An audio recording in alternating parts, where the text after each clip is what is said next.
जो बच्चे होते हैं अमूमन अगर आप इनकी छोटी एजेस में एनिमल के साथ इनकी क्रूअल्टी ट्रीटमेंट हो तो ये बच्चे बड़े होकर डोमेस्टिक अब्यूज़र्स बनते हैं और ये चीज़ ग्रेजुएट होती है एसेंशली। अब जानवरों पे क्रूअल्टी करते हैं फिर इंसानों पे आती है। अगर एक फार्म एनिमल जो कि कैमल है लिखा हुआ है उसकी 50 रुपये से ज़्यादा वैल्यू हो तो उस पर 5 साल की सज़ा हो सकती है। तो उस पर कार्रवाई हुई पर लेकिन मसला ये है कि ये दोनों जो सेक्शंस हैं पाकिस्तान पीनल कोड के वो कंसिडर करते हैं कि एनिमल प्रॉपर्टी है किसी की, एनिमल के अपने राइट्स नहीं। ठीक है, तो जिसकी प्रॉपर्टी है वो जो चाहे करे, अब वो जाए करे। एनिमल के अपना कोई राइट्स नहीं है, यानी उसका मालिक उसको मार भी दे तो no worries. Animal cruelty act में है पर पनिशमेंट 200 रुपए की है तो एफआईआर में आपको नजर नहीं आएगा। ये मसला है। जानवरों को आप स्टरलाइज करेंगे और वैक्सीनेट करेंगे, आप गोली नहीं मारेंगे तो वो इलीगल है। जो हर पूरी हुकूमत भी करे वो काम पंजाब में इलीगल है। जिन लोगों के पास पेट्स होते हैं, आदमी ज़्यादातर औरतों को बेसिकली डोमेस्टिक वायलेंस के अगेंस्ट करते हैं कि मैं आपके जानवर को हार्म करूंगा या हर्ट करूंगा, तो यूज़ होता है। पाकिस्तान में इस पर डेटा नहीं है। साइकोलॉजिकली टीज करते हैं। बिल्कुल करते हैं। वेलकम करते हैं आपको। अल्तमश साहब कैसे हैं आप? मैं बिल्कुल ठीक हूँ। Firstly thank you so much for having me here. Thank you जी। अच्छा, ये जानवरों की हकूक़ की बात करें बेसिकली हम, तो कोई कानूनी तौर पर अगर कोई जानवरों के साथ जुल्म करता है, जैसे कि ये सांगड़ का वाक़या, ऊँटनी की टांग काट दी और इस तरह के बहुत से वाक़यात हम देखते हैं कि कुत्तों के साथ बहुत बुरा सलूक किया जाता है, इस सब के ख़िलाफ़ कोई कानूनी कार्रवाई हो सकती है और अगर हो सकती है तो सज़ा क्या है, उसके बारे में हमें बताएं क्योंकि हमें पता ही नहीं है आवाम को। ठीक है, इस पर बिल्कुल कानूनी कार्रवाई हो सकती है। काफ़ी रेलेवेंट लॉज हैं पर लेकिन वो एनिमल स्पेसिफिक हैं और हमारा जो मेन लॉ है जो एनिमल क्रूअल्टी को कन्विक्ट करता है वो एक्चुअली 1890 में बना था, वो हमें गौरव ने दिया था। जी जी। तो वो लॉ अभी भी एप्लीकेबल है। It's called the Pakistan prevention to cruelty act. उसमें पनिशमेंट सारी हैं, ये जो आपने जितनी भी अभी बातें की सब उसमें लिखी हैं। उसका मसला ये है कि उसने 1890 में बना था, हमने उसको कभी अमेंड नहीं किया। इस्लामाबाद में हुआ था पर लेकिन सिंस एनिमल वेलफेयर जो है 18वीं तरमीम के बाद प्रोविंशियल्स के पास उसकी अथॉरिटी आ गई। सही। प्रोविंसेस ने कभी उसको अमेंड ही नहीं किया तो उसमें पनिशमेंट अभी भी 200 रुपये लिखी हुई हैं। ओहो। तो इसलिए वो लॉ नॉर्मली आपको एफआईआर जी 200 रुपीज़ ओनली। 1890 में उसकी बहुत वैल्यू थी। हाँ जी बिल्कुल। तो उन्होंने उस हिसाब से बनाया था। तो वो लॉ आपको एफआईआर में नहीं मिलेगा। 2 लाख होना चाहिए तकरीबन। इस्लामाबाद में 1 लाख या 2 लाख की अमाउंट है। ठीक है। ठीक है। और वो लॉ आपको दरअसल एफआईआर में इस वजह से नहीं मिलता। तो एफआईआर में आपको पाकिस्तान पीनल कोड मिलता है, उसके 2 सेक्शंस हैं, सेक्शन 428 और 429। वो ये कहते हैं कि अगर एक जानवर, ये भी 1860 में बना था, उसमें लिखा है कि अगर जानवर की वैल्यू 10 रुपये या 50 रुपये ज़्यादा हो, 1860 की टर्म्स सही, तो उसमें या तो आपको 2 साल से ज़्यादा की या उससे कम की सज़ा हो सकती है, या फार्म एनिमल हो जैसे कैमल है जो कैमल के इंसिडेंट में यूज़ हुआ था, उसमें सेक्शन 429 यूज़ हुआ था। उसमें ये लिखा है कि अगर एक फार्म एनिमल जो कि कैमल है लिखा हुआ है उसकी 50 रुपये से ज़्यादा वैल्यू हो तो उस पर 5 साल की सज़ा हो सकती है। तो उस पर कार्रवाई हुई पर लेकिन मसला ये है कि ये दोनों जो सेक्शंस हैं पाकिस्तान पीनल कोड के वो कंसिडर करते हैं कि एनिमल प्रॉपर्टी है किसी की, एनिमल के अपने राइट्स नहीं। ठीक है, तो जिसकी प्रॉपर्टी है वो जो चाहे करे, अब वो जाए करे। एनिमल के अपना कोई राइट्स नहीं है, यानी उसका मालिक उसको मार भी दे तो no worries. Animal cruelty act में है पर पनिशमेंट 200 रुपए की है तो एफआईआर में आपको नजर नहीं आएगा। ये मसला है। अच्छा अल्तमश, अब मैं चाहता हूँ कि इस सेगमेंट के तवज्जुह से आप हमारे नाज़रीन को एजुकेट भी करें कि ऐसी कौन सी चीज़ें हैं जो ममनू हैं। आप जानवरों को मार नहीं सकते हैं, आपने अगर कोई पेट रखा हुआ है तो आपने किस तरह से टेक केयर करनी है, और कंप्लेंट करने का क्या तरीका है कि अगर आप किसी जानवर पर जुल्म होता देख लें तो उसको बेचारे को कैसे रेस्क्यू किया जा सकता है। तो इसके काफ़ी तरीके हैं। एक तो ऑफ कोर्स आप एफआईआर फाइल कर सकते हैं पर लेकिन इसका रुझान कम है तो एफआईआर फाइल होना थोड़ी मुश्किल होती है। दूसरा तरीका आपका ये है कि आप प्रिवेंशन टू क्रूअल्टी एक्ट के अंडर हमने societies for prevention of animal cruelty बनाई हुई है, उसको हम SPCA कहते हैं। पंजाब की जो है वो एक्टिव है, बाकी सूबों में अनफॉर्चुनेटली नहीं है। तो पंजाब में अगर कोई इशू हो तो आप उनको रिपोर्ट करते हैं। दूसरा आप एक और काम कर सकते हैं, आप कंप्लेंट सेल जा सकते हैं प्राइम मिनिस्टर के पास। जो हमारा CCP ऑफिस है उन्होंने रिसेंटली कंप्लेंट सेल भी बनाया, उधर भी आप फाइल कर सकते हैं पर वो थोड़ा मुश्किल होता है।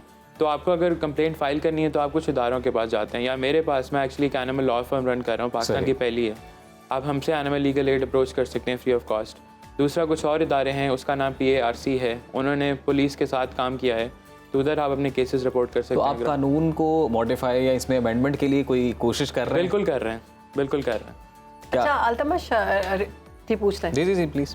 रिहेबिलिटेशन सेंटर्स जो हैं वो हम सुनते हैं कि हैं, वो नज़र नहीं आते, बहुत कम है क्या? रिहेबिलिटेशन सेंटर्स तो I would say non existent है। हमारे पास शेल्टर्स हैं अभी पर वो भी बहुत कम है। रिहेबिलिटेशन सेंटर का कॉन्सेप्ट थोड़ा सैंक्चुरी रिलेटेड होता है कि जानवर ने वहाँ पे ठीक होने जाना है और अगर वो ठीक नहीं हो पाता तो अपनी सारी ज़िंदगी उधर ही गुजारता है। This is sanctuary concept. Shelters जो होते हैं वो ऑलरेडी ओवरफिल्ड होते हैं, उधर जानवर आता है, उसने ट्रीटमेंट लेनी, फिर उसने बाहर जाना ही जाना है, क्योंकि शेल्टर्स की कैपेसिटी होती है जी। और शेल्टर्स पूरे पाकिस्तान में मैं गिनती से आपको बता सकता हूँ 10 से ज़्यादा नहीं होंगे पूरे पाकिस्तान में। अल्तमश, हमारे नाज़रीन को इस टॉपिक की हसासियत के बारे में भी आप एजुकेट करें कि ये जानवरों के इमोशंस होते हैं, उन्हें भी दर्द होती है, वो क्या क्या फील करते हैं, उनको किस तरीके से रखना चाहिए और उन पर जुल्म करना एक पूरे मुआशरे का बिहेवियर किस तरह से बताता है वो। बिल्कुल, इस पे पाकिस्तान में तो रिसर्च नहीं हुई पर इंटरनेशनली हो चुकी है। एक्चुअली मैंने एक एनिमल लॉ में मास्टर्स भी किया हुआ है, सही। तो हमने इस पर डिस्कशन की थी। इसको हम अंग्रेज़ी में कहते हैं द लिंक। एसेंशली इसका मजमून ये है कि एनिमल क्रूल्टी जो है वो child miss treatment, adult miss treatment और डोमेस्टिक वायलेंस से रिलेटेड है। सही। डोमेस्टिक वायलेंस पे हम कभी बात नहीं करते एनिमल अब्यूज़ का, पर लेकिन जिन लोगों के पास पेट्स होते हैं, आदमी ज़्यादातर औरतों को बेसिकली डोमेस्टिक वायलेंस के अगेंस्ट करते हैं कि मैं आपके जानवर को हार्म करूंगा या हर्ट करूंगा, तो यूज़ होता है।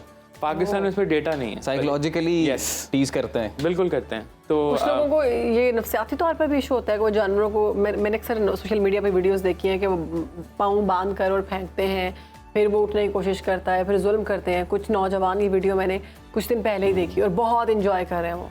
हाँ जी, उसका एक्चुअली मेंटल हेल्थ से डायरेक्ट रिलेशन है।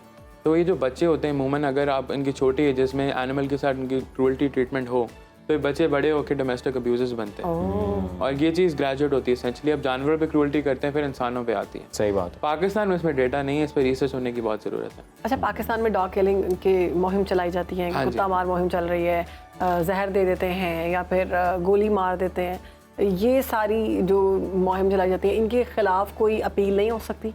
पंजाब में तो हो चुकी है। 2021 में एक्चुअली जस्टिस आयशा मलिक जब लाहौर हाई कोर्ट में थी, उन्होंने फैसला दिया था कि एक पॉलिसी बनाई जाए ह्यूमेन बर्थ कंट्रोल की, पर पंजाब के लिए, क्योंकि जैसे पहले मैंने बताया एनिमल वेलफेयर एक सूबाई मजमून है, तो पंजाब में वो पॉलिसी बन गई थी।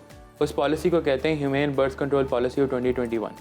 वो ये कहती है कि जानवरों को आप स्टरलाइज करेंगे और वैक्सीनेट करेंगे, आप गोली नहीं मारेंगे, तो वो इलीगल है। जो हर पूरी हुकूमत भी करे वो काम पंजाब में इलीगल है। उसकी इम्प्लीमेंटेशन पहले तो ऐसे होता था कि 4 दीवारी में भी अगर कोई किसी ने डॉग पाला हुआ है ना, तो वहाँ पर भी फेंक जाते थे कोई चीज़ रात के टाइम, और वो जब सुबह उठते थे तो वो खाकर, जहर खाकर वो डॉग जो है ना वो मर चुका होता था। मेरे साथ ये हुआ, हमारे घर में था डॉग, मैंने रखा हुआ था, तो उसको ऐसे मार दिया था किसी ने, पॉइजन दे दिया, पॉइजन दे दिया, दीवार से या डोर से फेंक दिया किसी चीज़ में डाल के। इस पे मैं ब्रीफली सिर्फ ये बताना चाहता हूँ कि ये चीज़ काम ही नहीं करती। हम ये काम 1947 से कर रहे हैं, अभी तक नहीं रुके, हमने नहीं सीखा कि होता नहीं है। इंडिया ने 1999 में रुक गए थे।